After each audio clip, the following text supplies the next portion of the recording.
Good morning friends, इरुसाला में आपका स्वागत है। हम लोग पॉइंटर की सीरीज कर रहे थे और इसमें बायोलॉजी डिस्कस कर रहे थे और इसका पार्ट 1 आप प्ले लिस्ट में जाकर देख सकते हैं। आज पार्ट 2 है, तो चलिए शुरुआत करते हैं आज का टॉपिक। आज का टॉपिक है रुधिर परिवहन तंत्र। तो चलिए देखते हैं। रक्त है एक संयोजी ऊतक। रक्त क्या है? एक संयोजी ऊतक है। हीमोग्लोबिन होता है मानव रक्त में पाया जाने वाला एक पदार्थ होता है, हीमोग्लोबिन। रुधिर वर्णिका जिसे हीमोग्लोबिन भी कहते हैं, उसके बारे में कथन देखना है। चलिए देख लेते हैं। इसमें कथन कौन कौन सही है, 1, 2 और 4 इसे देख लेते हैं। तो हीमोग्लोबिन में लौह होता है, यह रक्त को लाल रंग प्रदान करता है और यह रक्त में ऑक्सीजन का वाहक होता है। तो ये कथन सत्य है। चलिए नेक्स्ट देखते हैं। शरीर में हीमोग्लोबिन का कार्य है। तो शरीर में हीमोग्लोबिन का कार्य ऑक्सीजन का परिवहन है। नेक्स्ट है वह प्राणी जिसके जीव द्रव में हीमोग्लोबिन का विलय हो जाता है, वो केचुआ होता है। तो केचुआ के शरीर में हीमोग्लोबिन का विलय हो जाता है। चलिए नेक्स्ट देखते हैं। रक्त में लाल रंग होता है हीमोग्लोबिन के कारण। लाल रक्त कणिकाओं का रंग होता है किसके कारण? तो हीमोग्लोबिन के कारण। रक्त का शरीर में क्या कार्य है? तो सारे शरीर में ऑक्सीजन को पहुंचाना, ये रक्त का कार्य है। मनुष्य का औसत रक्तचाप होता है वह 120/80 होता है। तो मनुष्य में औसत रक्तचाप का जो होता है 120/80 होता है। स्वस्थ मनुष्य का रक्तचाप 120 मिलीमीटर व 80 मिलीमीटर होता है। चलिए नेक्स्ट देखते हैं। रक्तदाब का मात्रक कौन होता है? तो ये स्फिग्मोमैनोमीटर होता है। तो रक्तदाब का मात्रक स्फिग्मोमैनोमीटर होता है। नेक्स्ट है किसी व्यक्ति का रक्तचाप 140 mmHg है। तो इस उल्लेख में Hg से क्या तात्पर्य है? तो Hg सभी जानते हैं, ये मरकरी का सिंबल है। चलिए नेक्स्ट देखते हैं। जब एक व्यक्ति वृद्ध हो जाता है तो समानतः उसका रक्त का दाब बढ़ जाता है। तो अत्यधिक देखते हैं वृद्धावस्था में रक्तदाब क्या होता है? बढ़ जाता है। ये कथन है और इसमें हमें देखना है कि किसका रक्तदाब ज़्यादा है, सामान्य है, सामान्य व्यक्ति का रक्तदाब देखना है। तो इसमें देख लेते हैं कि ये वाई का है 120/80, ये सामान्य व्यक्ति का रक्तदाब होता है। चलिए नेक्स्ट पे आते हैं। हमारे शरीर में रक्त का दाब होता है वायुमंडलीय दाब से अधिक होता है। तो शरीर का जो रक्त दाब होता है वो वायुमंडलीय दाब से अधिक होता है। ठीक है। नेक्स्ट है वह रक्त वर्ग जो सार्वत्रिक दाता कहलाता है, यूनिवर्सल डोनर जिसको कहते हैं, वो ओ वर्ग होता है। तो ओ वर्ग को यूनिवर्सल डोनर कहते हैं। अब कथन और कारण देख लेते हैं। ए बी रक्त समूह के लोग सार्वभौमिक प्राप्तकर्ता होते हैं। कारण क्या है? रक्त समूह ए बी की लाल रक्त कोशिका में कोई एंटीजन नहीं होता एवं इसलिए अन्य किसी रक्त समूह के साथ यह संवहन नहीं होता। तो ए सही है परंतु आर गलत है। तो इसमें ए सही है क्योंकि ए बी को सार्वभौमिक प्राप्तकर्ता तो कहते हैं, लेकिन इसका जो कारण दिया है ये गलत है। चलिए आगे देखते हैं। नेक्स्ट, वर्ग ए बी रक्त वाला व्यक्ति किसी ऐसे व्यक्ति का रक्त ले सकता है जिसका रक्त वर्ग हो ए बी और ओ। तो जो ए बी रक्त वाला व्यक्ति है वो किसका किसका रक्त ले सकता है? तो वो ले सकता है ए बी और ओ। तो ये चारों रक्त वो ले सकता है। नेक्स्ट देखते हैं। ए बी रक्त वाले व्यक्ति को कभी कभी सार्विक रक्त आदाता कहा जाता है क्योंकि उसके रक्त में प्रतिपिंड एंटीबॉडी का अभाव होता है। चूंकि ए बी रक्त वाले व्यक्ति में एंटीबॉडी का अभाव होता है, इसीलिए उसे सार्विक रक्त आदाता कहते हैं।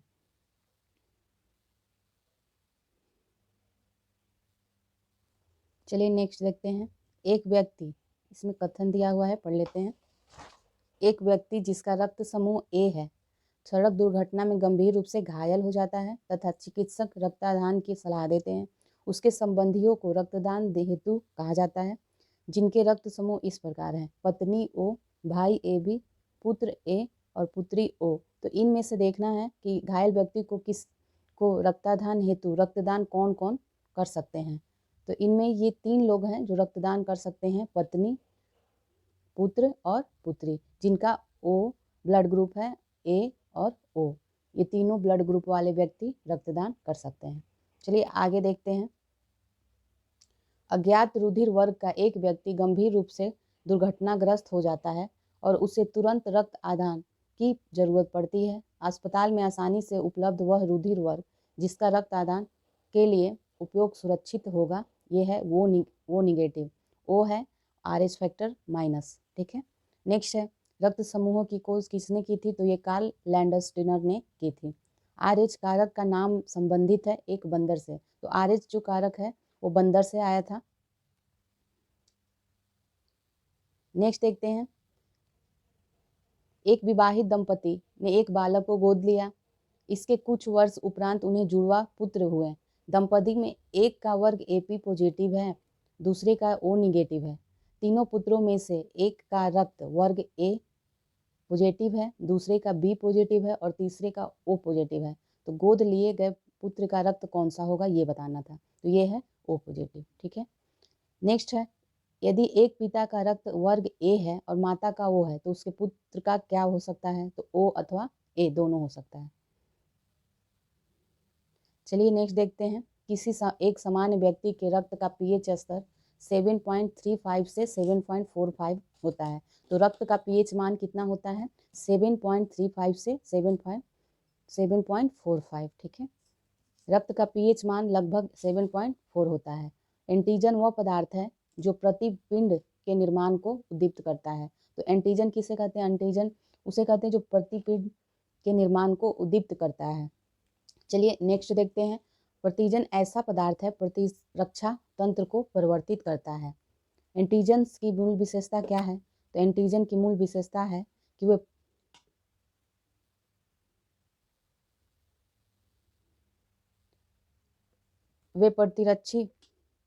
प्रतिरक्षियों के निर्माण का प्रेरित करते हैं। चलिए आगे देखते हैं, शरीर में संक्रमण से हमारी रक्षा करता है, कौन करता है? तो ये WBC। तो शरीर में संक्रमण से हमारी रक्षा WBC करती है।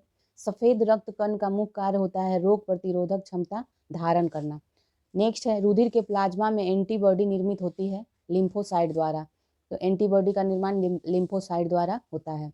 प्रतिरक्षा का सर्वाधिक संबंध है लिम्फोसाइट से। मानव रक्त की श्यानता का कारण रक्त में प्रोटीन का मौजूद होना है।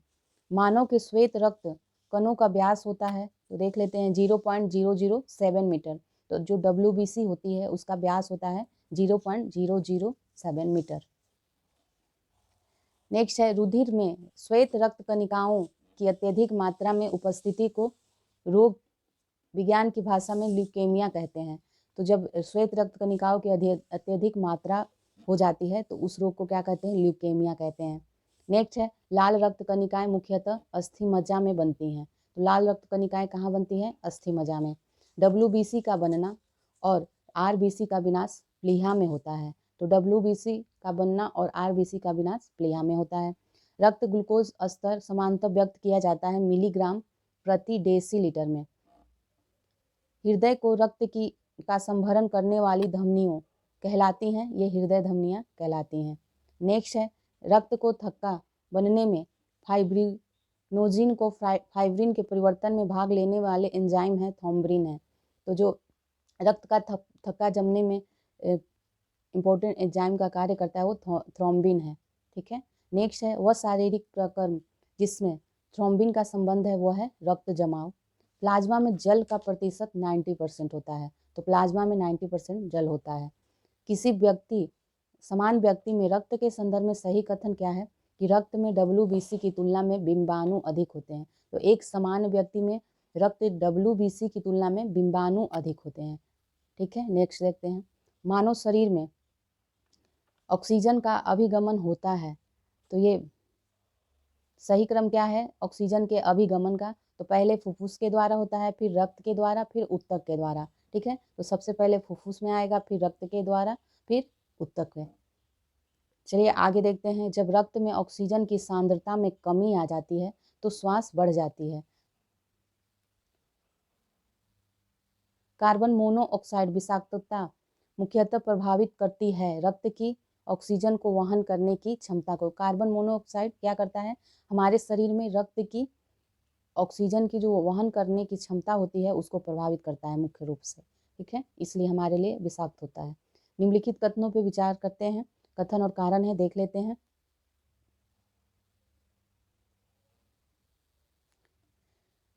कथन है, कटे स्थानों से रक्त प्रवाह रोकने के लिए फिटकरी का उपयोग किया जाता है। कारण देखते हैं, रक्त एक कोलायडी निकाय है जिसमें ऋण आयोजित कोलायडी कण होते हैं। फिटकरी के एल्युमिनियम आयनों की स्कंदन शक्ति अधिक होती है, अतः रक्त स्कंदित हो जाता है। तो ये कथन भी सही है और कारण भी सही है, और साथ ही यह इसकी व्याख्या कर रहा है।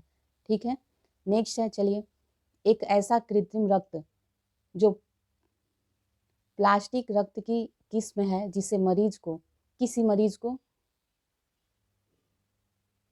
विचार किए बिना उसे बनाया जाता है। ब्रिटेन के वैज्ञानिकों ने ऐसा रक्त बनाया।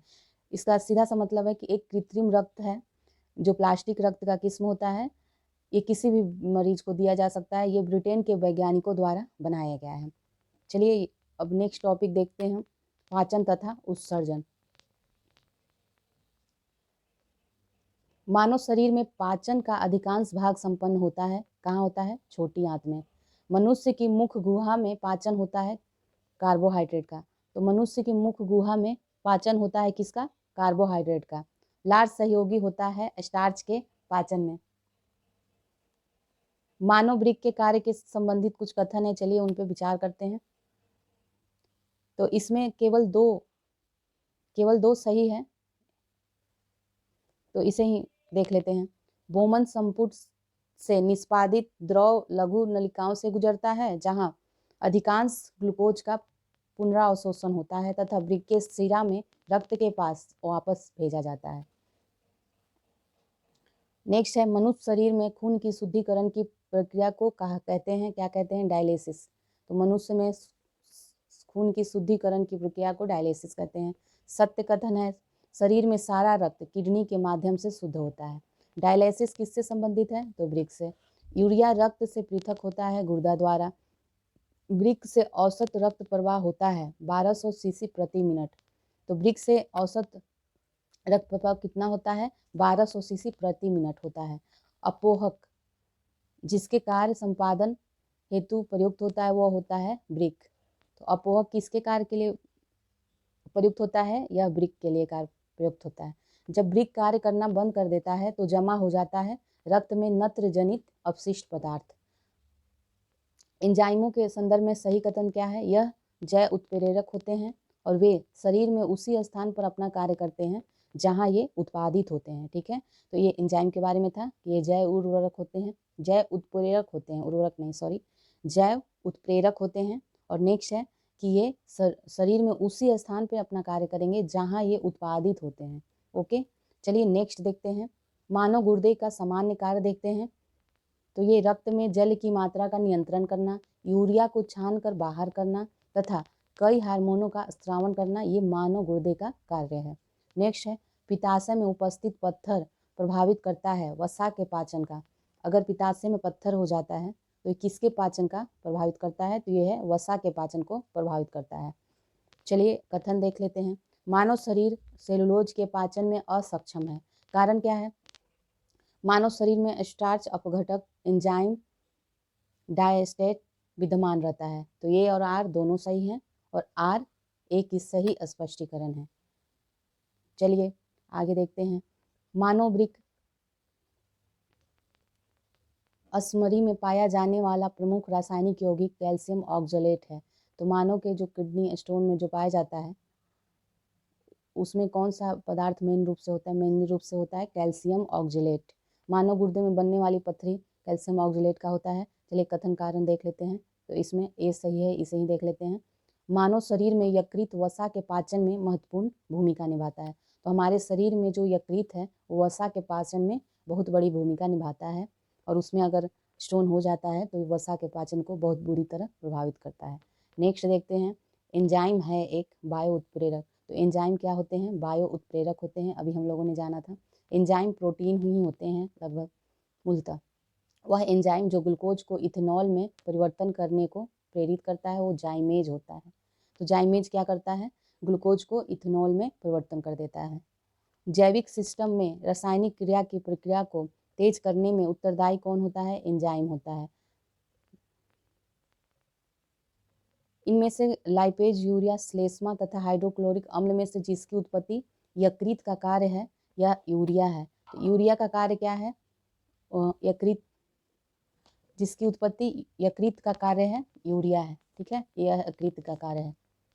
लिपिड्स का पाचन कहाँ होता है? पित्त अम्ल एवं लाइपेसेज की उपस्थिति में। ठीक है, मानव तंत्र में एक एंजाइम नहीं है, गैस्ट्रिन एक एंजाइम नहीं है। मानव तंत्र में गैस्ट्रिन एक एंजाइम नहीं है। कथन कारण देख लेते हैं, इसमें कथन सही है तो इसे जान लेते हैं। हमारे आहार में सभी प्रोटीनों का पाचन केवल क्षुद्रांत में होता है। ठीक है, प्रोटीनों का पाचन कहाँ होता है? तो क्षुद्रांत में होता है। प्रोटीनों के पाचन में कौन सा एंजाइम सहायक है? यह है ट्रिप्सिन। तो ट्रिप्सिन क्या करता है? प्रोटीन का पाचन में सहायक होता है। इनमें से वह एंजाइम जो प्रोटीनों को अम्ल, एमिनो अम्ल में विघटित करता है, तो यह है पेप्सिन। तो पेप्सिन क्या करता है? प्रोटीन को एमिनो अम्ल में विघटित कर देता है। नेक्स्ट है, स्टार्च को जल अपघटन से ग्लूकोज बनाने वाला एंजाइम है एमाइलेज। स्टार्च को जल अपघटन से ग्लूकोज कौन सा एंजाइम बनाता है? तो एमाइलेज बनाता है। वह परिवर्तन जिसमें एंजाइम ट्रिप्सिन उत्प्रेरक का कार्य करता है प्रोटीन को अमीनो अम्ल में। नेक्स्ट है, मानव शरीर में पुच्छ संलग्न होता है बृहदांत्र में। मानव शरीर में क्षुद्रांत के 3 संरचनात्मक भागों की लंबाई का सही क्रम देख लेते हैं। सही ह्रासवन क्रम है, ये शेषांत्र है, मध्यांत्र है और ग्रहणी है। नेक्स्ट है, वह आहार जो मानव शरीर में नए ऊतकों की वृद्धि के लिए पोषक तत्व प्रदान करता है, तो ये पनीर होता है। तो जो ये पनीर जो होता है नए ऊतकों की वृद्धि करता है। आगे देखते हैं नेक्स्ट क्वेश्चन। नेक्स्ट है, प्रोबायोटिक खाद्य से संबंध कथन पे विचार करना है। तो ये दोनों कथन सत्य हैं, यह देख लेते हैं। प्रोबायोटिक खाद्य में सजीव जीवाणु विद्यमान होते हैं जो मानव के लिए लाभकारी होते हैं। प्रोबायोटिक खाद्य अंतर फ्लोरा के अनुरक्षण में सहायता देता है। चलिए आगे देखते हैं। सही सुमेलन है द्राक्षा शर्करा ग्लूकोज से, फल शर्करा फ्रुक्टोज से, दुग्ध शर्करा लैक्टोज से, चीनी सुक्रोज से, स्टीविया प्राकृतिक स्वीटनर से संबंधित है। नेक्स्ट है, न्यूट्रास्यूटिकल उत्पाद जो है जिनमें होते हैं वो कौन से हैं? पोषक और औषधि प्रभाव। एंजाइम तथा उसके कार्य का सही जोड़ा है। ई कोलाई प्रतिबंधित डीएनए को विशिष्ट स्थलों पर काटने के लिए किया जाता है। ई कोलाई प्रतिबंधी एंडोन्यूक्लियस द्वितीय को। चलिए ये टॉपिक कंप्लीट हो गया। नेक्स्ट टॉपिक देखते हैं, प्रकाश संश्लेषण। हरे पौधे में प्रकाश संश्लेषण की क्रिया में होता है कार्बन डाइऑक्साइड लेना और ऑक्सीजन का छोड़ना। तो हरे पौधे क्या करते हैं? प्रकाश संश्लेषण के दौरान कार्बन डाइऑक्साइड लेते हैं, ऑक्सीजन छोड़ते हैं। प्रकाश संश्लेषण में पौधों द्वारा उपयोग की जाने वाली गैस कौन सी है? ये CO2 कार्बन डाइऑक्साइड है। प्रकाश संश्लेषण प्रक्रिया के लिए आवश्यक नहीं है ऑक्सीजन, ऑक्सीजन आवश्यक नहीं है। ऑक्सीजन जो प्रकाश संश्लेषण से उत्पन्न होती है कहाँ से आती है? ये जल से आती है। पौधों द्वारा तीव्र अवशोषण होता है नीला और लाल प्रकाश का। तो पौधे तीव्र अवशोषण करते हैं नीला और लाल प्रकाश का। ठीक है, आगे बढ़ते हैं। पृथ्वी पर अधिकांश ऑक्सीजन उत्पादित होती है शैवालों से। तो पृथ्वी पर सबसे ज़्यादा ऑक्सीजन किससे प्राप्त होती है? शैवालों से। प्रकाश संश्लेषण कब होता है? दिन अथवा रात्रि किसी भी समय प्रकाश संश्लेषण होता है। पौधों व पेड़ का खाना तैयार करने की प्रक्रिया क्या कहलाती है? फोटोसिंथेसिस कहलाती है। वह क्रिया जिसके द्वारा पौधे अपना भोजन तैयार करते हैं क्या कहलाता है? प्रकाश संश्लेषण। प्रकाश संश्लेषण क्या होता है? क्लोरोप्लास्ट में होता है। तो प्रकाश संश्लेषण कहाँ होता है? क्लोरोप्लास्ट में होता है। प्रकाश संश्लेषण हेतु सर्वाधिक क्रियाशील प्रकाश लाल प्रकाश होता है। प्रकाश संश्लेषण में सबसे अधिक प्रभावकारी प्रकाश होता है ये लाल प्रकाश होता है। कृत्रिम प्रकाश प्रकाश संश्लेषण का कारण हो सकता है। नेक्स्ट है, प्रकाश ऊर्जा का रासायनिक ऊर्जा में परिवर्तन होता है प्रकाश संश्लेषण द्वारा। तो प्रकाश संश्लेषण द्वारा प्रकाश ऊर्जा का रासायनिक ऊर्जा में रूपांतरण होता है। वह प्रक्रम जो प्रकाश संश्लेषण में सम्मिलित है वह होती है प्राप्त ऊर्जा स्थितिज ऊर्जा में परिवर्तित होती है और संचित हो जाती है। तो प्रकाश संश्लेषण में क्या होता है? जो प्राप्त की गई ऊर्जा है वह स्थितिज ऊर्जा में परिवर्तित होती है और संचित हो जाती है। नेक्स्ट देखते हैं, अधिकतम कुशलता पूर्वक सौर ऊर्जा को रासायनिक ऊर्जा में परिवर्तित करता है ये कौन है? क्लोरेला। ठीक है, इनमें से कौन पौधों की जड़ों का कार्य नहीं है? तो ये है प्रकाश संश्लेषण। प्रकाश संश्लेषण चूंकि पत्तियों द्वारा होता है इसलिए पौधों का नहीं है, पौधों के जड़ों का नहीं है। तो जड़ों के द्वारा जल का अवशोषण होता है, पोषक तत्वों का अवशोषण होता है, पौधों को सहारा प्रदान करना होता है, लेकिन प्रकाश संश्लेषण नहीं होता, ये पत्तियों के द्वारा होता है। चलिए नेक्स्ट देखते हैं। हरे पौधे द्वारा प्रकाश संश्लेषण प्रक्रिया में प्रयुक्त और सौर ऊर्जा का रूपांतरण होता है रासायनिक ऊर्जा में।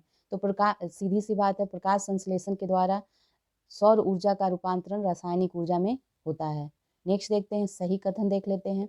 तो लाल रंग का जो प्रकाश का तरंग दैर्घ्य है वो सबसे अधिक होता है, और बैगनी प्रकाश का तरंग दैर्घ्य सबसे कम होता है। तो लाल का सबसे ज़्यादा होता है तरंग दैर्घ्य, और बैगनी का सबसे कम तरंग दैर्घ्य होता है। नेक्स्ट है, जब किसी वृक्ष की छाल वृक्ष के आधार के पास से गोलाकार चारों तरफ से हटा दी जाती है तो यह वृक्ष धीरे धीरे सूख कर मर जाता है। क्यों? ऐसा क्यों होता है? क्योंकि जड़ें ऊर्जा से वंचित रह जाती हैं। नेक्स्ट है, पौधे में फ्लोएम किस लिए उत्तरदायी होता है? ये आहार वहन के लिए उत्तरदायी होता है। तो फ्लोएम का कार्य क्या है?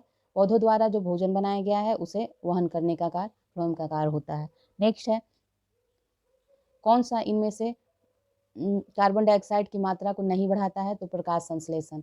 बाकी श्वसन, प्रकाश संश्लेषण, जैविक पदार्थों का क्षय तथा ज्वालामुखी क्रिया में से पृथ्वी के कार्बन चक्र में कार्बन डाइऑक्साइड की मात्रा को नहीं बढ़ाता है। तो जो प्रकाश संश्लेषण है ये कार्बन डाइऑक्साइड की मात्रा को नहीं बढ़ाता है, जबकि श्वसन, जैविक पदार्थों का क्षय और ज्वालामुखी ये सब कार्बन डाइऑक्साइड की मात्रा को बढ़ाते हैं। तो इस तरह हम लोगों ने देखा। अब नया टॉपिक देख लेते हैं, विटामिन एवं पोषण।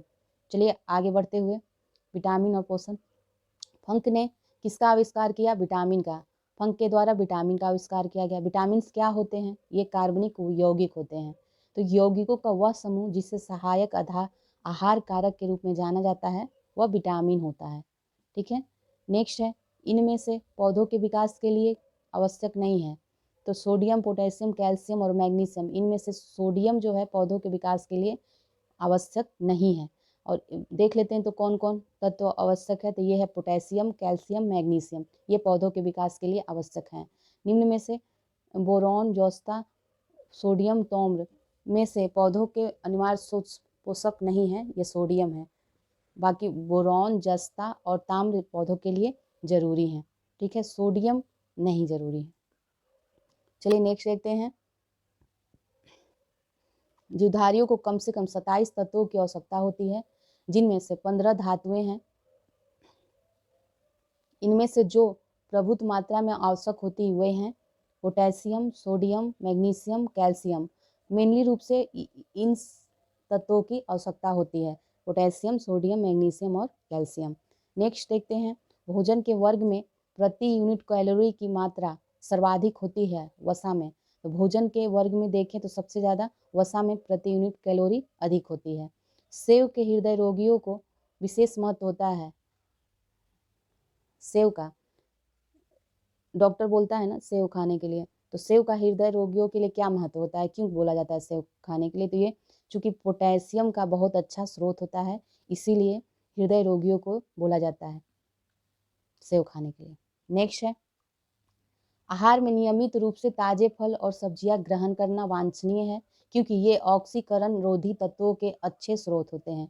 ऑक्सीकरण रोधी तत्व व्यक्ति के स्वस्थ बने रहने और दीर्घायु होने में सहायक होते हैं, क्योंकि ये शरीर में चयापचय के उप उत्पाद के रूप में उत्पन्न मुक्त मूलकों को निष्क्रिय बनाते हैं।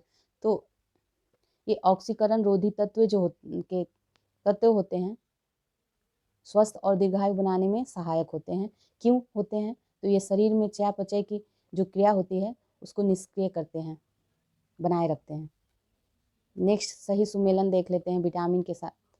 विटामिन B12 प्रति अरक्तता कारक से संबंधित है। विटामिन C प्रति स्कर्वी कारक, विटामिन E बंध्यता रोधी कारक, विटामिन K प्रति रक्तस्रावी कारक। चलिए आगे देखते हैं, सुमेलित है। कैल्सीफेरोल अस्थि रुग्णता से संबंधित है। नायसिन, पिलाग्रा चर्मगा से संबंधित है। कोबालामिन संघातिक रक्त अल्पता से संबंधित है। थायमिन जिसे विटामिन B1 कहते हैं, बेरी से संबंधित है। विटामिन डी सूखा रोग से संबंधित है। विटामिन के रक्त का थक्का बनने में समस्या से संबंधित है। चलिए अब नेक्स्ट देखते हैं, कथन और कारण के रूप में दिया हुआ है कि विटामिन B12 यकृत में लगभग 3 से 5 वर्षों तक संग्रहित रहता है और विटामिन B12 जल में विलय है। तो ये दोनों ही कथन सही हैं, लेकिन इसका स्पष्टीकरण नहीं है, ये अलग अलग क्वेश्चन है, स्वतंत्र स्टेटमेंट है। देख लेते हैं विटामिन B12 क्या होता है। यकृत में लगभग 3 से 5 वर्षों तक संग्रहित होता है, ठीक है, और विटामिन B12 जल में विलय होता है। नेक्स्ट देख लेते हैं, इनमें से सबसे अधिक विटामिन सी किस में पाया जाता है। किन में से देख लेते हैं, मिर्च, कुम्हड़ा, मटर और मूली में से मिर्च में विटामिन सी सबसे अधिक पाया जाता है। अब नेक्स्ट है, विटामिन जो खट्टे फलों में पाया जाता है तथा चर्म को स्वस्थ रखने में जरूरी होता है वह विटामिन सी होता है। तो विटामिन सी क्या करता है, हमारे त्वचा को स्वस्थ रखने के लिए बहुत ही जरूरी है, तो विटामिन सी लेते रहना चाहिए। चलिए आगे बढ़ते हैं, इनमें से किसमें विटामिन सी का मुख्य स्रोत है। तो कच्चे एवं ताजे फल विटामिन सी के मुख्य स्रोत होते हैं।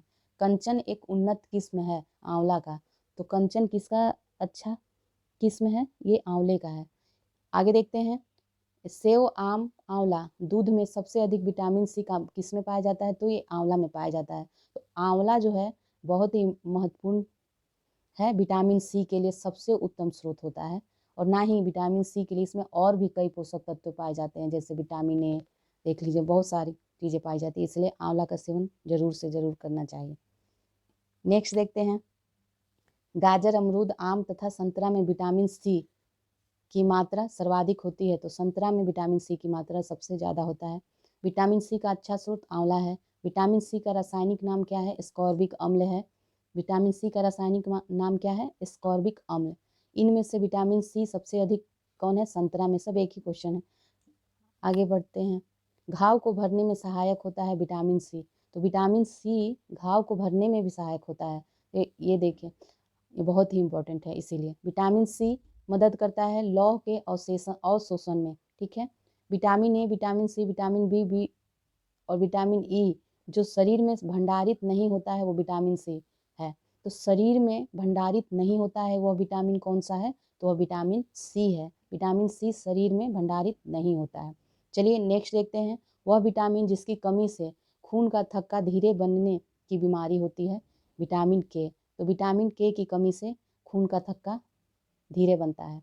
नेक्स्ट है, रुधिर स्पंदन में प्रभावी है विटामिन के। आंत के जीवाणुओं द्वारा संश्लेषित होता है B12 एवं विटामिन के। तो आंत के जीवाणु क्या बनाते हैं, विटामिन B12 बनाते हैं और विटामिन के बनाते हैं। विटामिन डी का अच्छा स्रोत कौन सा है, सूर्य की किरणें। विटामिन डी की अल्पता से कौन से रोग होते हैं, रिकेटस और ऑस्टियोपोरोसिस रोग होता है। विटामिन डी में पाया जाता है कैल्सीफेरोल। विटामिन D2 को कहते हैं अर्गो कैल्सीफेरोल। कोले कैल्सीफेरोल रासायनिक यौगिक का समान नाम है विटामिन डी का। कैल्सीफेरोल डी का ही नाम है और अर्गो कैल्सीफेरोल D2 का नाम है और कोले कैल्सीफेरोल विटामिन डी का ही नाम है, ठीक है। नेक्स्ट देखते हैं, रतौंधी होती है विटामिन ए की कमी से रतौंधी होती है। मानव शरीर में विटामिन ए संचित रहता है यकृत में। तो मानव शरीर में विटामिन ए कहाँ संचित रहता है, यह यकृत में रहता है। इनमें से विटामिन ए की मात्रा अधिक होती है गाजर में। तो गाजर विटामिन ए का एक अच्छा स्रोत है। इनमें से विटामिन ए का प्रचुरतम आम में विटामिन ए की मात्रा प्रचुर मात्रा में होती है। नेक्स्ट देखते हैं, वह विटामिन जो सूर्य के प्रकाश की उपस्थिति में त्वचा में बनता है, विटामिन डी। इनमें से कौन सा ई का महत्वपूर्ण स्रोत है, तो यह है गेहूं अंकुर का तेल। गेहूं अंकुर का तेल विटामिन ई का बहुत अच्छा स्रोत होता है। विटामिन ए का हमारे शरीर में निर्माण नहीं होता है। तो इनमें से कौन सा विटामिन ए प्रोटीन, एंजाइम तथा हार्मोन में से वह जिसका निर्माण हमारे शरीर में नहीं होता है वह विटामिन ए है, ठीक है। नेक्स्ट बढ़ते हैं, देख लेते हैं प्रोटीन, एंजाइम और हार्मोन इनका हमारे शरीर में निर्माण होता है। चलिए नेक्स्ट देखते हैं, कथन कारण के रूप में है। ये गलत है तो इसे छोड़ देते हैं। बी अगर कोई हरा सब्जी नहीं खाता है तो उसमें विटामिन ए की कमी हो जाती है, ठीक है। जिस विटामिन में कोबाल्ट होता है वो B12 होता है। साइनोकोबालामिन किसे कहते हैं? विटामिन B12 को कहते हैं। थायमिन विटामिन B1 को कहते हैं। जल में घुलनशील विटामिन है विटामिन सी। तो यहाँ जान लीजिए विटामिन बी और सी दोनों जल में घुलनशील विटामिन है, ठीक है। नेक्स्ट देखते हैं, इनमें से कौन सा विटामिन पानी में घुलनशील? वही बात है, विटामिन बी। तो विटामिन बी और सी दोनों जल में घुलनशील हैं।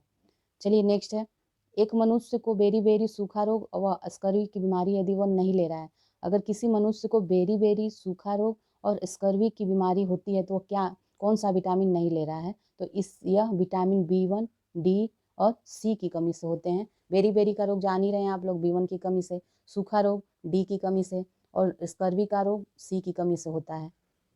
चलिए आगे देखते हैं, किसी स्वप्न को पर्याप्त अवधि तक याद रखने में कौन सा विटामिन सहायक होता है? तो ये विटामिन 6 होता है। किसी स्वप्न को आपको याद रखना है तो आप लोग विटामिन B6 जरूर से जरूर सेवन किया कीजिए। आगे है, इनमें से कौन सा है जो विटामिन नहीं है? तो थायरॉक्सिन हार्मोन होता है, विटामिन नहीं होता है। तो नियोसिन, राइबोफ्लाविन और पायरेडॉक्सिन ये सब विटामिन होते हैं। सही सुमेलन है, देख लेते हैं। रोग और उसके कारण, तो रोतौंधिक विटामिन ए के कारण होता है, रिकेटस विटामिन डी के कारण होता है, स्कर्वी विटामिन सी के कारण, सूखा विटामिन डी के कारण। नेक्स्ट है, फोलिक अम्ल रक्त अल्पता के कारण, विटामिन B3 पेलाग्रा के कारण। आगे बढ़ते हैं, सुमेलित है, रेटिनॉल नेत्र सूख कर लाल होना, टोकोफेरॉल बंध्यता, साइनोकोबालामिन घातक रक्त अल्पता, पायरिडॉक्सिन मानसिक व्याधि, विटामिन ई बंध्यापन से संबंधित है। नेक्स्ट है, सुमेलित है, टाइलिन स्टार्च को पचाता है, पेप्सिन क्या करता है? प्रोटीन को पचाता है, रेनिन रक्त में एंटीओंटेसिनोजेन को एंजीओंटेसिन में बदलता है, ऑक्सीटोसिन मसरीन पेशियों में सिकुड़न प्रेरित करता है। आगे भी सुमेलन है, देख लेते हैं। विटामिन डी किससे संबंधित है? तो कॉड यकृत तेल से संबंधित है। विटामिन ई गेहूं अंकुर तेल से संबंधित है। विटामिन के अल्फा से संबंधित है। नेक्स्ट है, विटामिन और से सुमेलन देख लेते हैं। विटामिन कैरोटीन विटामिन होता है, पेप्सिन एंजाइम है, टेस्टोस्टेरोन या प्रोजेस्टेरोन ये हार्मोन होता है और केरेटीन होता है प्रोटीन। तो कैरोटीन जो है वो विटामिन होता है और केरेटीन वो प्रोटीन होता है। ओके, नेक्स्ट देखते हैं,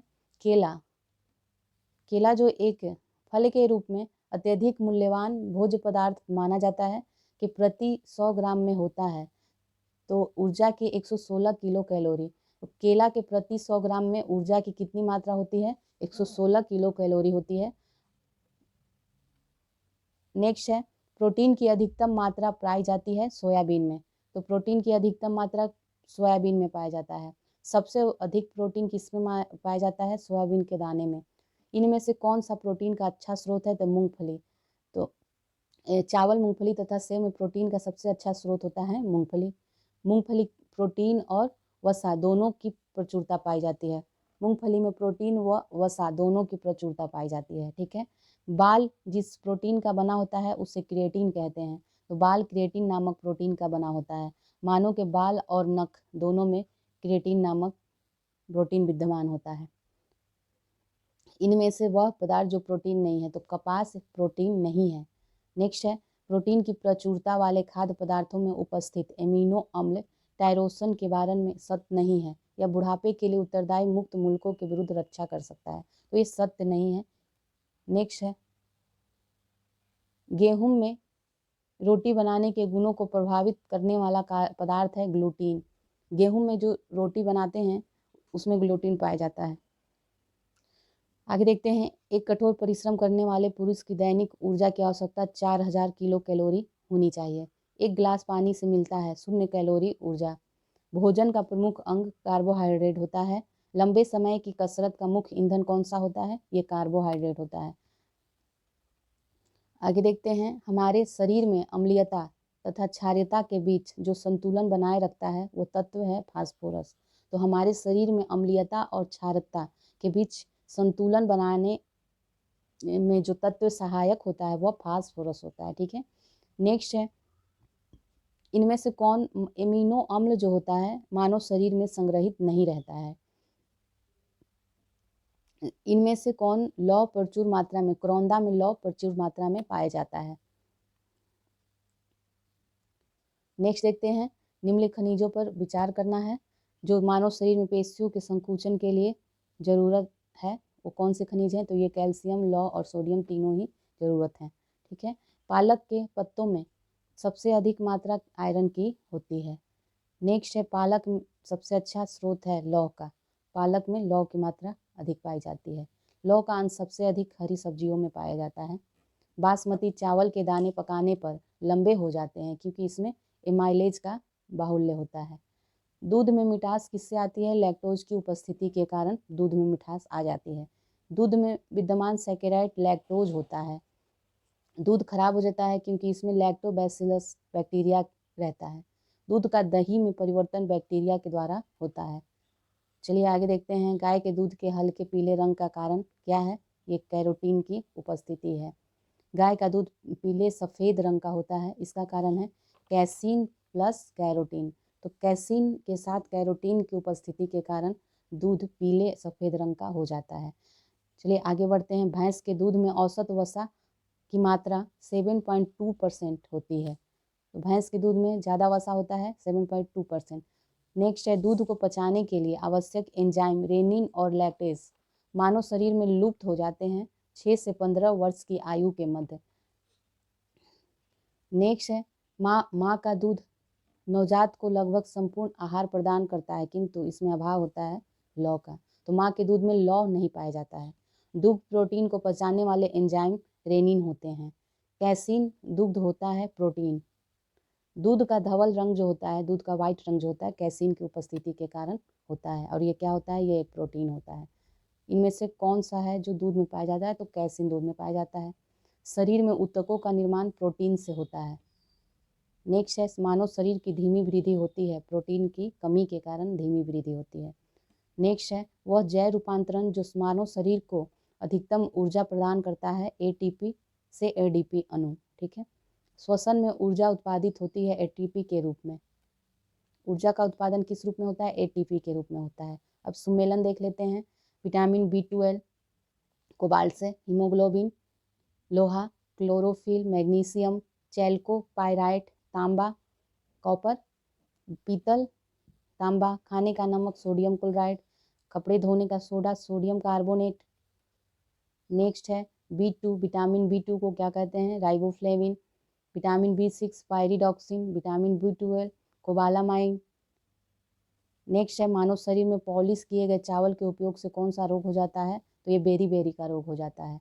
कथन और कारण देख लेते हैं, ए सही है तो ए देख लेते हैं। कथन के अधिकांश विटामिन मानव शरीर में संश्लेषित नहीं होते हैं।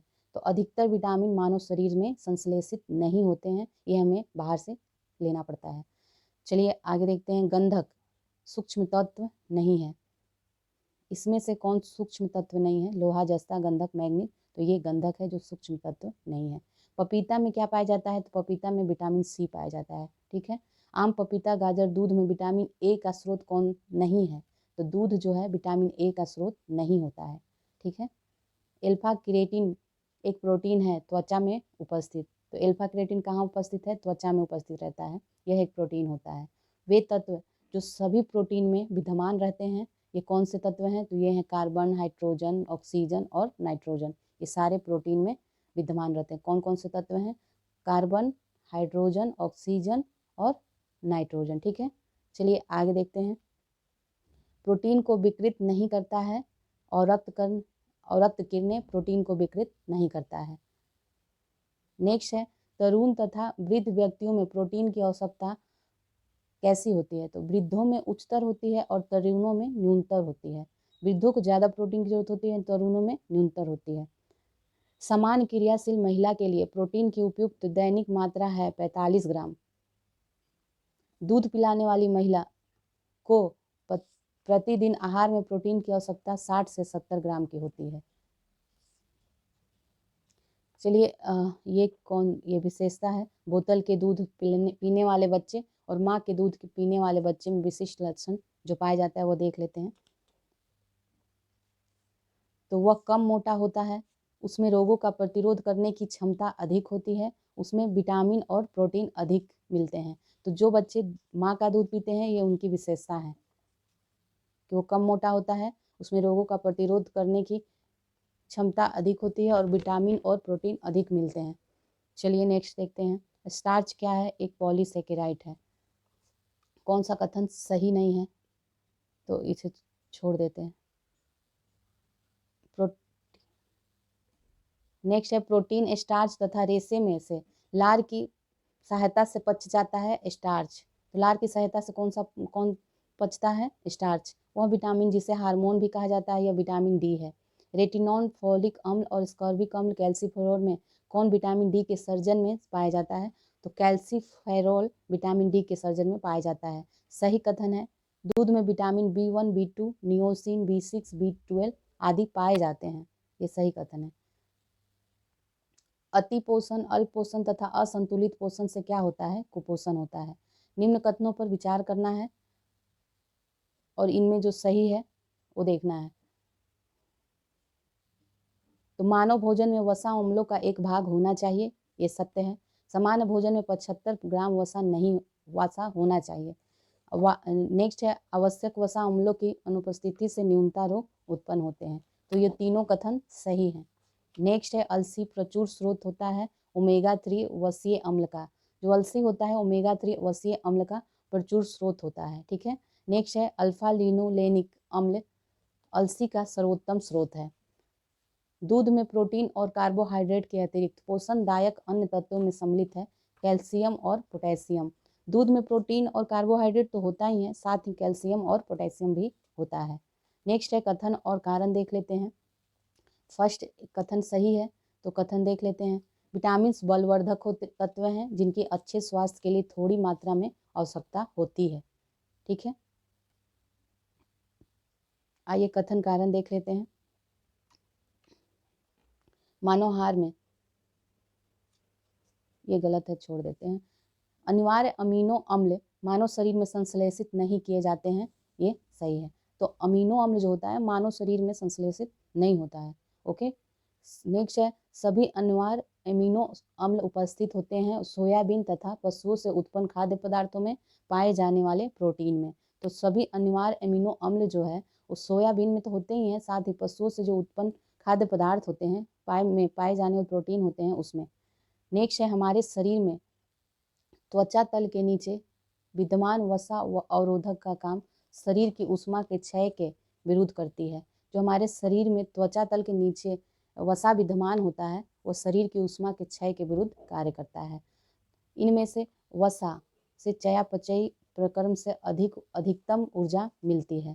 तो इनमें कार्बोहाइड्रेट, वसा, प्रोटीन तथा खनिज में से वह जिसके चयापचयी प्रक्रम से अधिकतम ऊर्जा मिलती है वह वसा है। तो वसा से सबसे अधिक ऊर्जा मिलती है। अधिकांश प्राणियों के जीवित पदार्थ का लगभग 80% पदार्थ है प्रोटीन। 80% पदार्थ क्या है? प्रोटीन के रूप में पाया जाता है। असंतृप्त वसा संतृप्त वसाओं की तुलना में अधिक अभिक्रियाशील होते हैं। तो जो असंतृप्त वसा होता है वो संतृप्त वसाओं की तुलना में अधिक अभिक्रियाशील होता है। नेक्स्ट है अन्य पशुओं के मांस की तुलना में मछली का उपभोग करना स्वास्थ्यकर माना जाता है क्योंकि मछली में होता है बहु असंतृप्त वसा अम्ल। तो नेक्स्ट है आहार उत्पादों के विक्रय में जुटी एक कंपनी यह विज्ञापित करती है कि उसके उत्पादों में ट्रांस फैट नहीं है। तो इसके लिए अभियान का उपभोक्ताओं के लिए क्या अभिप्राय होता है? देख लेते हैं। ये तीनों ही कथन सही हैं। कंपनी के आहार उत्पाद हाइड्रोजनीकृत तेलों से नहीं निर्मित किए गए हैं। कंपनी के आहार उत्पाद पशु उत्पन्न वसा तेलों से नहीं निर्मित किए गए हैं। और नेक्स्ट है कंपनी के द्वारा प्रयुक्त तेल संभवतः उपभोक्ताओं के हृदय वादिका स्वास्थ्य को क्षति नहीं पहुंचाएगा। तो ये तीनों ही कथन सही हैं। नेक्स्ट है ट्राइग्लिसराइड क्या होता है? वसा का एक प्रकार होता है। तो ट्राइग्लिसराइड वसा का एक प्रकार है। चलिए अब नेक्स्ट टॉपिक में मिलते हैं। तो चैनल को प्लीज़ लाइक, सब्सक्राइब और शेयर एंड कमेंट करें और नेक्स्ट टॉपिक में हम लोग मिलते हैं। Okay, bye bye.